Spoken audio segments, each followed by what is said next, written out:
Excellent ಕಣಮ್ಮ, excellent. Sir, ನಾನು ಇಷ್ಟ ತನಕ ಮಾಡಿ ನೋಡಿದ್ರು ನಿಮ್ಗೆ ಗೊತ್ತಾಗ್ಲಿಲ್ವಾ ನಾನು ಯಾಕೆ ಬಂದಿದ್ದೀನಿ ಅಂತ? ನಿಮ್ ಮೂವಿನಲ್ಲಿ ಹೀರೋಯಿನ್ ಆಡಿಷನ್ಗೆ ಅಂತ ಬಂದಿದ್ದೀನಿ. ಅಮ್ಮ, ನಿಮ್ ನಟನೆ ಸೂಪರ್ ಕಣಮ್ಮ. ನಮ್ಮ ಮೂವಿಗೆ ನೀನೇ ಮೊದಲನೇ ಹೀರೋಯಿನ್ ಕಣಮ್ಮ. ಆರಾಮಾಗಿರಮ್ಮ.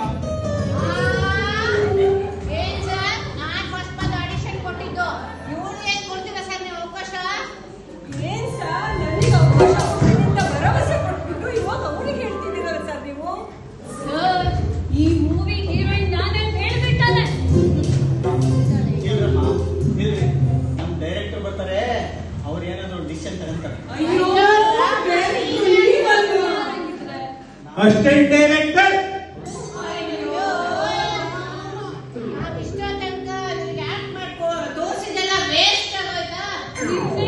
ಅನ್ಕೊಂಡಿದ್ವಲ್ಲ ಸರ್. ನಮ್ಗೆ ಅವೆಲ್ಲ ಗೊತ್ತಿಲ್ಲ, ನಮ್ಗೆ ಅವಕಾಶ ಕೊಡ್ಬೇಕಷ್ಟೇ. ಏನ್ ಮಾಡ್ತೀರೋ ಗೊತ್ತಿಲ್ಲ. ನನಗೂ ಕನ್ಫರ್ಮ್ ಮಾಡಿದೀರಾ, ಪ್ರಾಮಿಸ್ ಮಾಡಿದೀರಾ. ಕೊಡ್ಲಿಲ್ಲ ಅಂದ್ರೆ ಸರಿ ಇರಲ್ಲ. ನೋಡಮ್ಮ, ಜಗಳ ಆಡ್ಬೇಡಿ, ಎಲ್ಲರಿಗೂ ಅವಕಾಶ ಸಿಗುತ್ತೆ. ಈ ಸದ್ಯ ಸುಮ್ಮನಿರಮ್ಮ, ನಮ್ಮ ಡೈರೆಕ್ಟರ್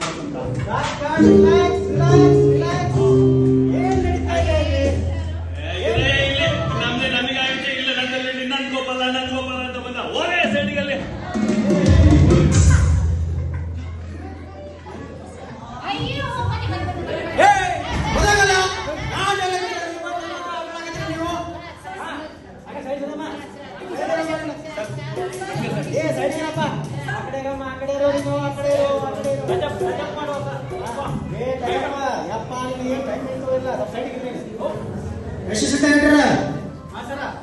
ಯಾರ್ಯಾರು ಎಲ್ಲಿ ಬಂದಾರ, ಯಾರು ಬಂದಾರಲ್ಲಿ, ಮತ್ತಾರ ಬರೋದಲ್ಲ, ಮತ್ತಾರ ಬರೋದೇನಪ್ಪ, ಬೇಗ ಬರ್ರಿ. ಯಾರು ಅಲ್ಲಿ ನಮ್ಮ ಡ್ರೆಸ್ ಅಲ್ಲಿ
ಆಮೇಲೆ